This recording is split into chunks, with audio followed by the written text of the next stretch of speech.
দেবতাদের কোষাধ্যক্ষ এবং যক্ষের রাজা ভগবান কুবেরকেও হিন্দু শাস্ত্র অনুসারে সম্পদের দেবতা বলা হয়। ভগবান কুবের হলেন এই পৃথিবীতে থাকা সমস্ত ধরনের ধন, যেমন খনিজ এবং রত্ন এবং মানুষের সামগ্রিকভাবে যে সমস্ত সম্পদ রয়েছে তার সাথে যুক্ত। বন্ধুরা, আমরা আজকে ধনের দেবতা কুবেরের ব্যাপারে কিছু আকর্ষণীয় তথ্য জেনে নেব।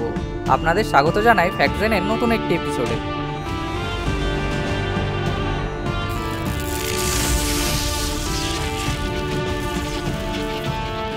হিন্দু ধর্মে দিকপালের অভিভাবক বা দিকপালরা হলেন যিনি নির্দেশ রক্ষা করেন। নির্দেশের 10 জন অভিভাবকের মধ্যে ভগবান কুবের হলেন উত্তর দিকের দিকপাল। এই কারণে ভগবান কুবেরকে উত্তরের রাজ্যপাল হিসেবে গণ্য করা হয়। ব্রহ্মপুরাণ এবং রামায়ণ অনুসারে কুবের হল রামায়ণের প্রধান বিরোধী রাবণের অর্ধরক্ত ভাই বোন। কুবেরের পিতা বিশ্বরাব রাক্ষস রাজকন্যা কৈকেশীকে বিবাহ করেছিলেন, যিনি 4টি সন্তানের জন্ম দেন: রাবণ, কুম্ভকর্ণ, বিভীষণ এবং শূর্পণখা। কুবেরের দৈহিক অবয়বকে একটি বামন হিসেবে চিত্রিত করা হয়েছে। পদ্ম একটি বড় পেটসহ বর্ণত্যাগ করে। কুবের তার মধ্যে বিকৃতি নিয়ে জন্মগ্রহণ করেছিল। তার 8টি দাঁত এবং 1টি চোখ এবং 3টি পা রয়েছে। এই চেহারা বিকৃতি তাকে বেদ নামক হিন্দু গ্রন্থে একটি অশুভ আত্মার প্রধান হিসেবে বর্ণনা করেছে।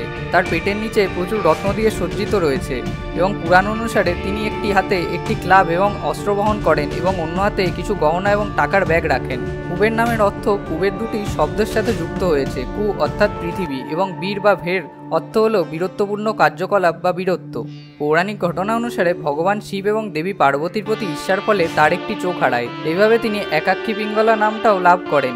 বিশ্রাবের পুত্র কুবের, যাকে বৈশ্রবণ বলা হয়, শব্দটি খ্যাতি প্রকাশ করে। এইভাবে কখনো কখনো কুবেরকে খ্যাতির পুত্রও বলা হয়। ভূতেশা কুবেরের আরেকটি নাম, কারণ তাকে রাক্ষসের দেবতা হিসেবে বিবেচনা করা হয়।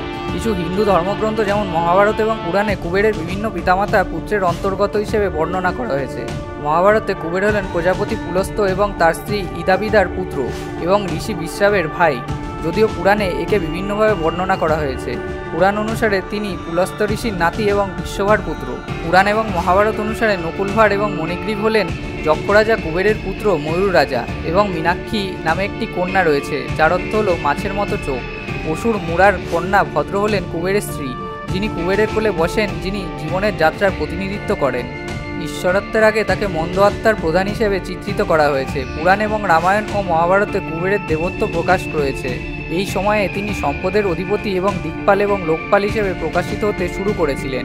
রামায়ণ অনুসারে ভগবান ব্রহ্মার অনুদানের মাধ্যমে ঈশ্বরত্ব অর্জন করা তার নিস্তব্ধতার প্রশংসা স্বরূপ। এছাড়াও ভগবান ব্রহ্মা তাকে বিশ্বের সমস্ত সম্পদ দিয়েছিলেন, তাকে অন্যান্য দেবতার সমান অবস্থান দিয়েছিলেন এবং পুষ্পক বিমান উপহার দিয়েছিলেন। এই পুরস্কারগুলি তিনি তার আবাসে ফিরিয়ে নিয়ে যান এবং লঙ্কা রাজ্য শাসন করেন। ব্রহ্মার কাছ থেকে পুষ্পক বিমান পুরস্কার পাওয়ার পর তিনি সোনার রাজ্য লঙ্কায় গিয়ে শাসন করেছিলেন। যাই হোক, পরে রাবণ কুবেরের কাছ থেকে রাজ্য বাজেয়াপ্ত করে এবং তাকে লঙ্কা থেকে নির্বাসিত করে। এরপর তিনি কৈলাসের কাছে গন্ধমাদন পর্বতে বসতি স্থাপন করেন। কখনো কখনো কৈলাসকে কুবেরের আবাস হিসেবে উল্লেখ করা হয়।